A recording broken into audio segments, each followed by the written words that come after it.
Ya, kalau dalil mereka pahami secara zahir, kalau dalil mereka pahami secara kaku, kalau dalil mereka pahami tanpa melihat dalil yang lain, ya seperti itu. Itulah hasil pemahamannya. Nah, dalam Islam ini luas. Memahami suatu dalil harus lihat dalil yang lain. Memahami suatu dalil harus lihat konteksnya. Untuk memahami suatu hukum, saudara, kita harus secara komprehensif menghimpun dalil-dalil yang ada untuk kita pelajari, kita simak, kita lihat, sehingga kita bisa mengambil kesimpulan yang oleh Imam Ibn Atha'illah As-Sakandari dalam kitab Tajul Arus Al-Hawi Tahtibin Nufus. Di sana diceritakan betapa para ulama-ulama salaf mengingatkan kita semua bahwa mendapatkan satu saja rahmat dari Allah itu jauh lebih baik daripada amal ibadah kita seumur hidup, saudara. Loh, kenapa?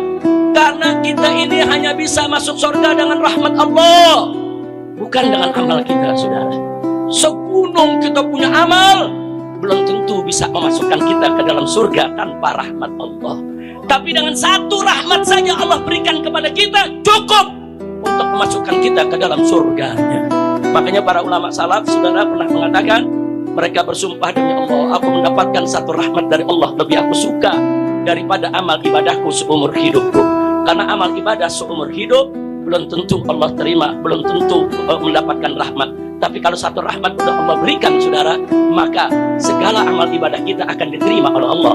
Kekurangannya akan disempurnakan, dosa kita akan dimaafkan. Jadi sekali lagi, kalau satu kali selawat buat Nabi, Allah melimpahkan 10 rahmat untuk kita. Jangankan 10 rahmat, satu rahmat udah cukup buat modal masuk surga, ya kawan.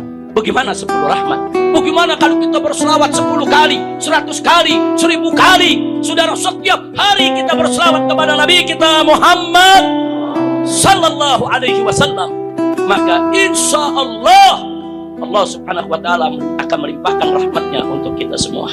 Nah, karenanya jangan kaget kalau majelis-majelis sufi, majelis-majelis sholihin di mana-mana tempat, bukan di Indonesia aja, ya kawan, di seluruh dunia, saudara, itu dipenuhi dengan zikir-zikir dan sholawat, ya kawan. Di samping ada majelis ilmu, di samping baca kitab, di samping ada nasihat, mereka nggak lupa.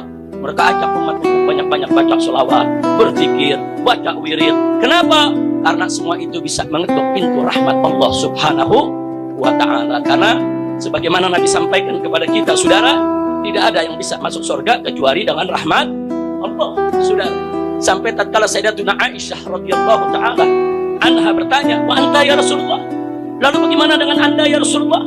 Apakah masuk surga juga dengan rahmat Allah?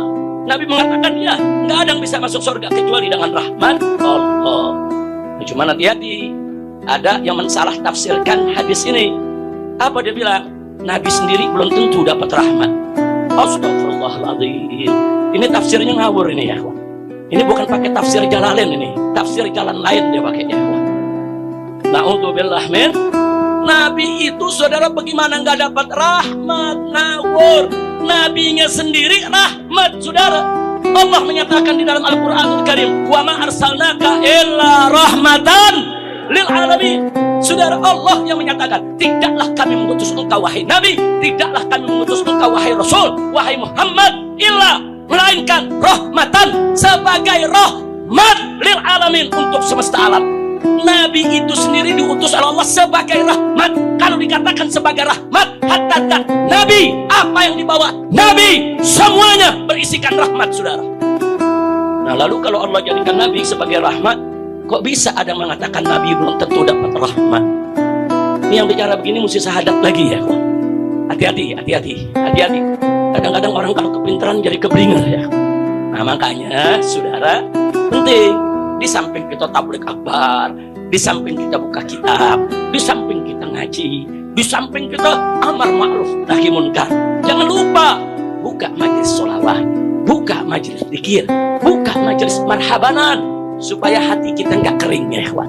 Insya Allah. Nah, terakhir yang ingin saya sampaikan lagi, saudara, ada lagi belakangan ini, saudara, orang-orang yang kurang ajar mulutnya, saudara, menyebutkan kalau ibu bapak Nabi masuk neraka, ibu bapak Nabi orang kafir.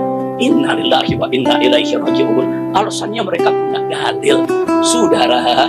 Ya, kalau dalil mereka pahami secara zahir, kalau dalil mereka pahami secara kaku, kalau dalil mereka pahami tanpa melihat dalil yang lain, dia seperti ilu. Itulah hasil pemahamannya. Nah, dalam Islam ini luas. Memahami suatu dalil harus lihat dalil yang lain. Memahami suatu dalil harus lihat konteksnya. Untuk memahami suatu hukum, saudara, kita harus secara komprehensif menghimpun dalil-dalil yang ada untuk kita pelajari, kita simak, kita lihat, sehingga kita bisa mengambil kesimpulan yang benar. Saudara, sebagaimana kita ketahui, saudara, bahwa kubur Nabi SAW, kuburnya Nabi, makamnya Nabi, saudara, itu disepakati oleh Ahlus Sunnah wal Jamaah sebagai afdalu buq'atin fil alam, sebagai satu buq'ah, satu tempat yang paling afdal di atas muka bumi ini, saudara. 5. Kenapa? Kenapa? Lidhammihi jasad Nabi SAW. Karena kubur tersebut menghimpun jasad Nabi kita Muhammad SAW. Kalau di situ nggak ada jasad Nabi, dia nggak menjadi buq'ah yang paling mulia, saudara. Dia menjadi buq'ah yang paling mulia karena di dalamnya dia menghimpun jasad Nabi kita.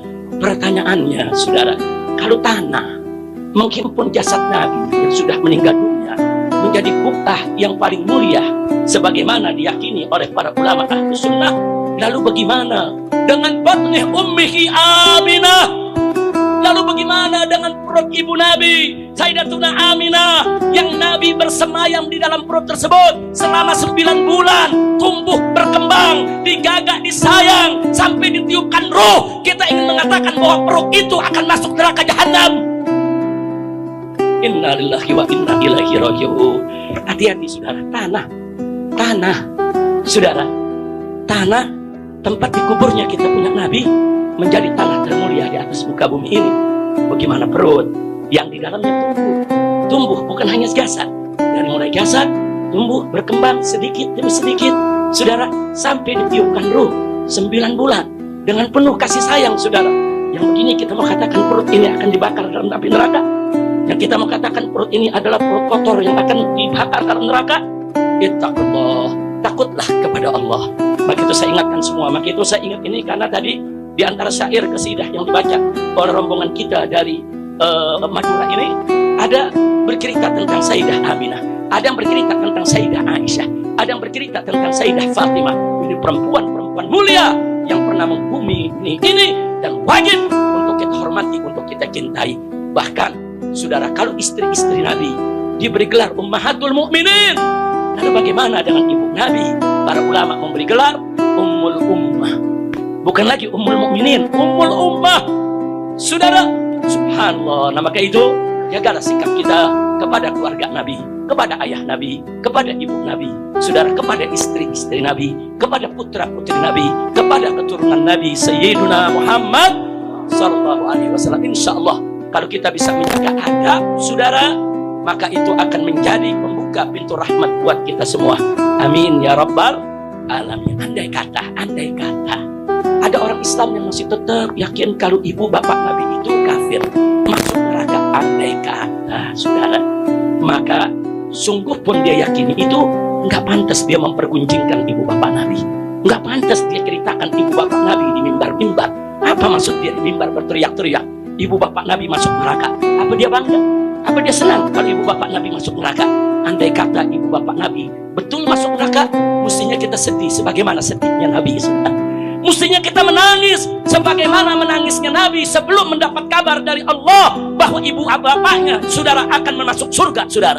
Nabi sedih pada awalnya, Nabi sedih, tapi ada orang ngaku Islam cinta kepada Nabi, dengan bangga, dengan senang, dengan gembira dia umbar, ibu bapak Nabi masuk neraka, ibu bapak Nabi akan dibakar masuk neraka, ibu bapak Nabi kafir. Apa pantas sebagai seorang muslim yang berutang budi, berutang jasa kepada Nabi, mempergunjingkan kedua orang tuanya?